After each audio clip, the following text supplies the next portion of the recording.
Hello and welcome to Classic Rock Facts, the place where we celebrate our musical history from the 60s, 70s, and 80s. Please subscribe and also check out our ever-growing library of classic rock facts featuring the Beatles, The Who, Kate Bush, and more. Today we look at some rarely seen clips featuring the quiet Beatle, the late, great Mr. George Harrison. How rare is it to see a Beatle watching the Beatles? This is a 32-year-old George watching his 20-year-old self performing This Boy in 1963. George seems to be looking back fondly with a great big smile on his face. I gave that guitar away. That's the one. That boy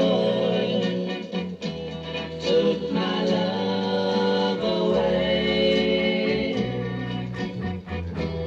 He'll regret it someday. But this boy wants you back again.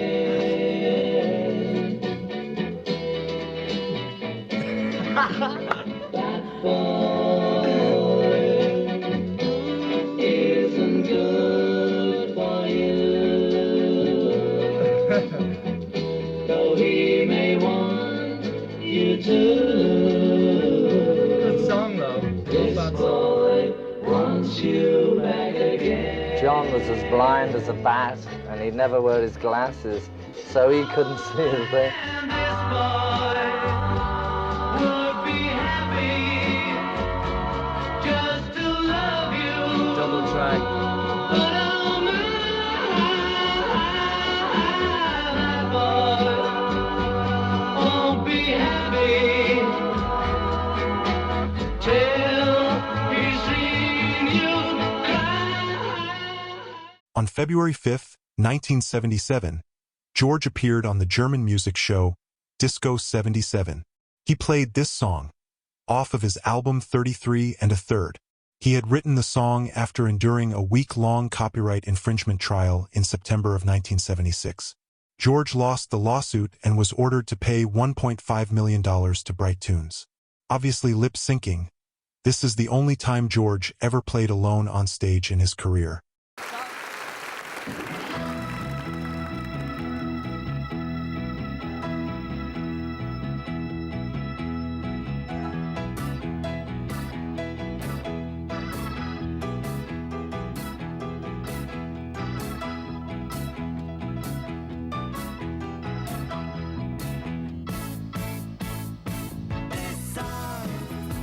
There's nothing tricky about it.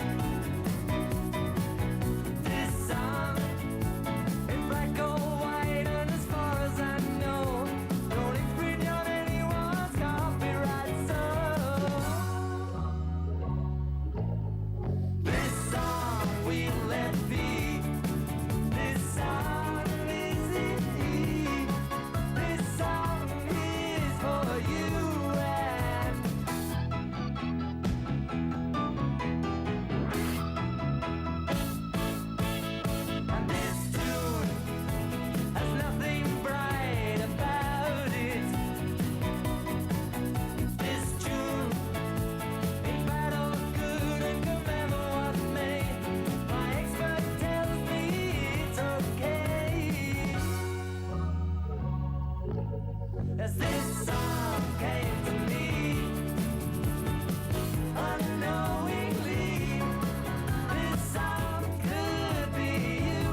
Jumping ahead 10 years to 1985, Bob Geldof is in the midst of planning the epic charity music festival, Live Aid.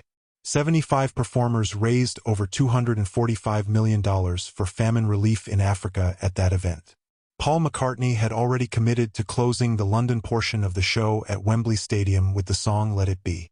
Geldof had also gotten an answer from Ringo saying that if George was going to appear for the closing number, he would appear as well. Geldof contacted George, who was very interested in performing for the charity event. However, when George learned that the song that he and Ringo would be playing with Paul would be Let It Be, he declined. He didn't want to do a Paul song. When Ringo was informed that George was out, he also declined. Paul was joined by David Bowie, Alison Moyet, Pete Townsend and Bob Geldof on stage after he experienced problems with his microphone during the song. George also gave Bob Geldof the following advice about putting on a charity concert. Get a good accountant. George was battling with Apple during this time about the planned Beatles documentary. Originally titled The Long and Winding Road, George vetoed the documentary name because it was the name of a Paul song. The name of the Beatles documentary was eventually changed from The Long and Winding Road to Anthology. We were that close to having a Beatles reunion in the summer of 1985. That's a fact. In 1990, George appeared on the Dutch music show Countdown, where he discussed the Traveling Wilburys. They had just released Volume 3. Volume 3. First, though, I'd like to know, because this is the first chance we have to ask you about that, how actually did the Wilburys project come about? On the new record or Well, originally? Originally. First time it came about, I just made a record called Cloud 9. In Europe, you know, they make those 12-inch singles, and they usually like to have an extra song on the record. So they asked me for an extra song, and I didn't have one already recorded. So I thought the easiest thing to do is just go in the studio the next day, write a song quickly, record it, and mix it, give it to them. And so that night I had dinner with Jeff Lynne, who was having dinner with Roy Orbison. We all had dinner together. And I said, well, tomorrow I'm going to go find a studio and go in someplace, make up a tune, and make this record. So I said to Jeff, do you want to come and help? And he said, yeah, okay, but the problem is, you know, where are we going to find a studio and an engineer so quickly? So Roy Orbison was there, and he said, oh, well, if you do something, call me. I'd like to come along and watch. So then I thought, well, Bob Dylan had a little studio in his garage. So I called him and said, do you mind if we come along tomorrow? He said, no, come along, that's okay. And Tom Petty also, I had to go to his house to pick up my guitar, it was around his house. So he said, oh, good, I'll come. I was wondering what I was going to do tomorrow. So the next morning, I started to write a song, and I thought, well, if Roy Orbison's going to come, it's silly to have him sitting there. You know, he's a better singer than everybody. I'll write a little part for Roy to sing. And Jeff thought that was a bit cheeky, you know. Anyway, we got to Bob's house, and Jeff and I finished the song off, music to it. We didn't write the words at that point. And then we wrote the lyrics, and that story, I've said that story many times about, to try and think of what the song lyric would be, we need a title or some idea, and I saw a box in the garage of Dylan's house, said, handle with care. So we wrote the lyrics around that, and as I had the part for Roy, then I thought, well, I might as well get Bob and Tom and Jeff, everybody singing the middle part. So we made the record, we mixed it, I took it to the record company, and they said, oh, it's too good to just give to Europe on a extended play, because it's not going to sell Cloud 9 record, it's not on the album.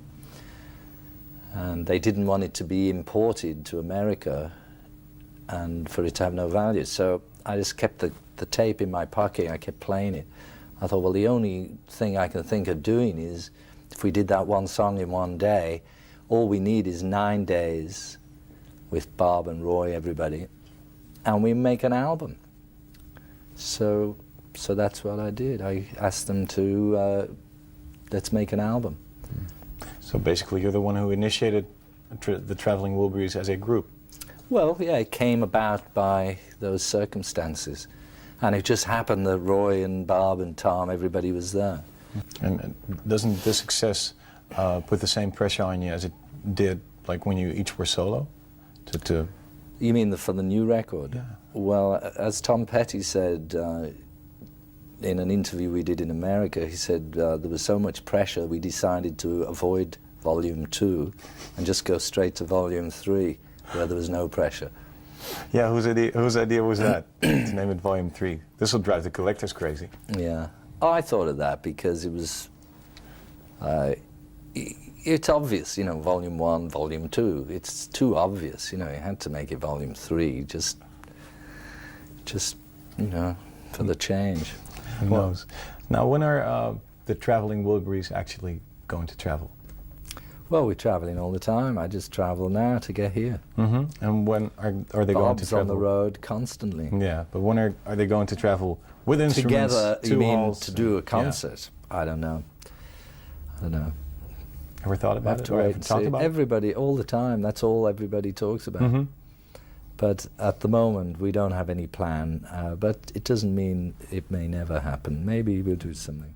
In December of 1991, George embarked on his second solo tour. It also ended up being his last. It was 12 concerts in 7 cities over 16 days. George utilized his friend Eric Clapton and his backing band.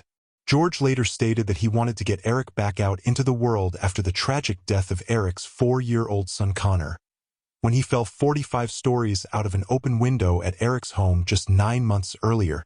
Here is the original tour announcement on MTV, followed by a clip from the tour itself. George played several Beatle tunes, even opening with I Want to Tell You, which George had played with the Beatles the last time he was there. Clapton's concerto album should be out by December, by which time he'll be in Japan backing his old friend George Harrison on his first tour since 1974. Harrison says he plans to play Beatles songs, solo tunes, and some selections from the Traveling Wilburys repertoire. And if all goes well in Japan, he and Clapton may extend their tour into Europe and North America next year.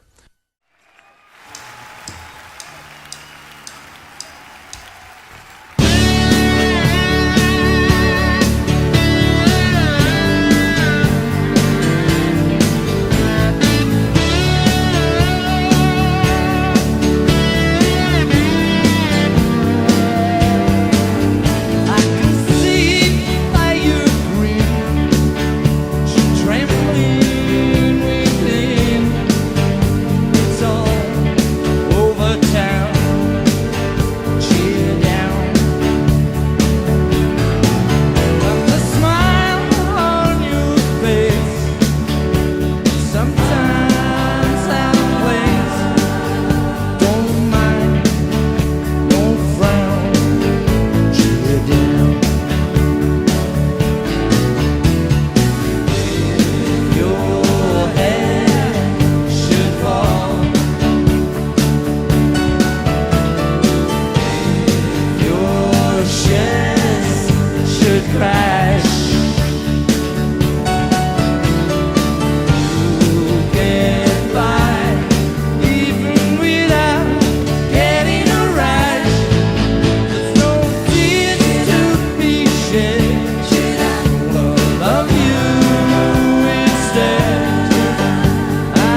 me free from birth, give me a home, help me cope with this heavy load, trying to touch, reach you with heart and soul.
Gossip, the Devil's Radio. Don't be a broadcaster.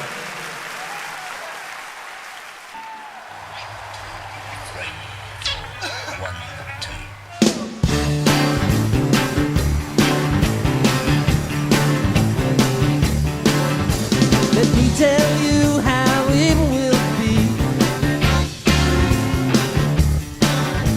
There's one for you, 19 for me. And I'm the tax man. Yeah, I'm the tax man. Should 5% appear too small? Thankful I don't take it all. 'Cause I'm the tax man. Yeah, I'm the tax man. I'll tax the street. I'll tax your seat. I'll tax the heat. I'll tax your tax man.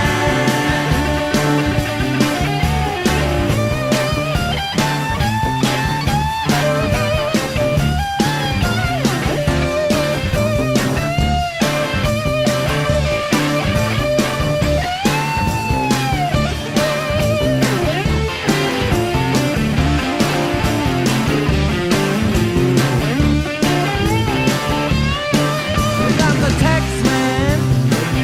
Yeah, I'm the tax man. Don't ask me what I'm wanting for. You don't wanna pay some more. 'Cause I'm the tax man. Yeah, I'm the tax man.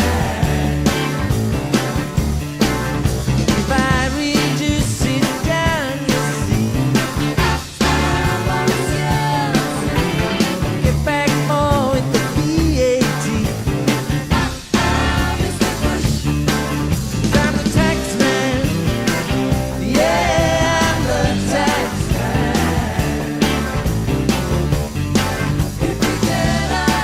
I'll tax your hat. I'll tax your hat. I'll tax the mat.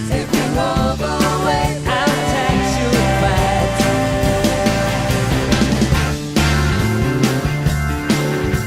And my advice to those who die: clear the pennies on your eyes. 'Cause I'm the tax man. Yeah, I'm the tax man. Looking, no one but me.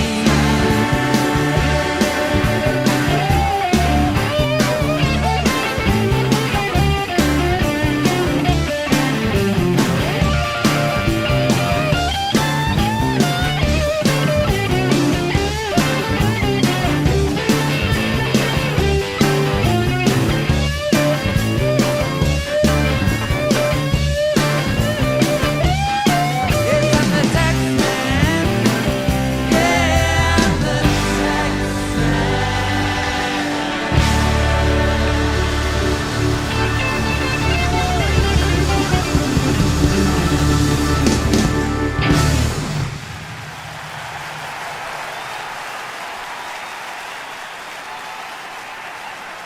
Thank you very much. How would you react if someone placed an original guitar used by the Beatles in your lap? This is a favorite clip of mine. Danny Harrison had brought a few of his father's guitars by for his friend and fellow guitarist Conan O'Brien to check out. This is George's 1957 Gretsch Duojet, which he used to record Please Please Me, Twist and Shout, and I Saw Her Standing There.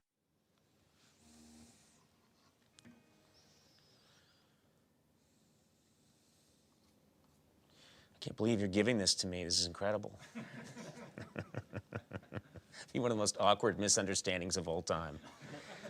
I can't, thank you so much for all of these. Incredible. Jim, would you open up the trunk of my car? Yeah. Who's gonna tell Conan? He seems drunk. Danny, this is too much, but I thank you. I thank you. I'm gonna get you something for Christmas. Well, I have nothing to say. You can get crazy. You know, you could lose your mind. It's like staring at the sun. You can just start looking at little nicks and scratches, and then you can go into this whole world of what's the story behind that? What does it all mean? And then soon you're just a babbling madman. So I should put this one down. I think, here, you should take this away from me. And then you should take me to the hospital. Lastly, each of the Beatles have immensely talented children. One of those is George's only child, Danny. He preserves his father's legacy with extreme care. Also a fine guitarist and singer, here is Danny performing the Beatles' White Album classic, Savoy Truffle. Enjoy!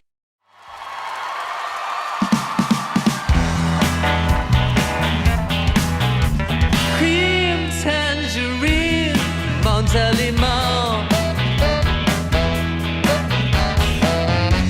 a ginger sling with a pineapple heart, a coffee dessert, yes, you know it's good news, but you'll have to have them all pulled out after the Savoy Truffle.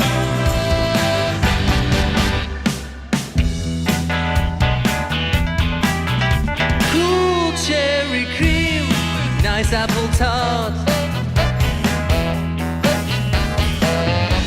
I feel your taste all the time we're apart.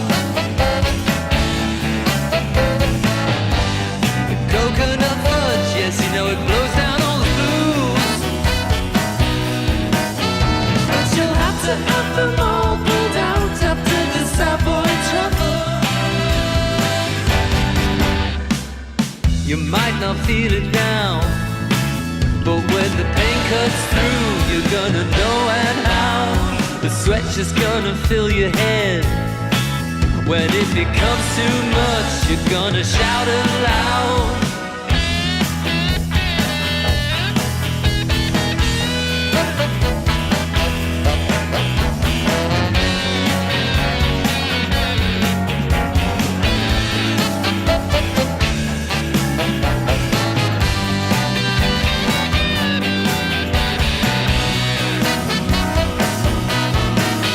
But you'll have to have them all pulled out after the Savoy Truffle.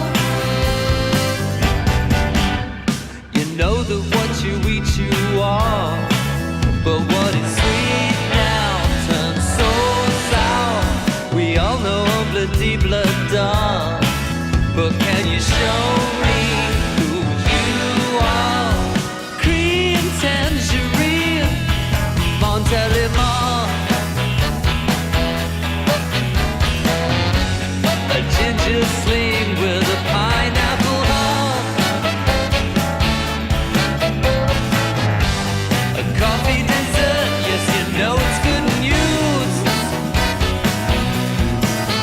but you'll have to have them all pulled out after the Savoy Truffle. Yes, you'll have to have them all pulled out after the Savoy Truffle.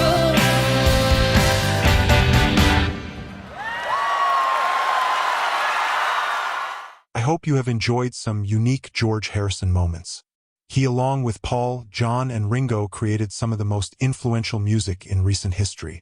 They literally changed the 1960s with their songwriting, the way they dressed, and of course their hairstyles. Thank you once again for watching.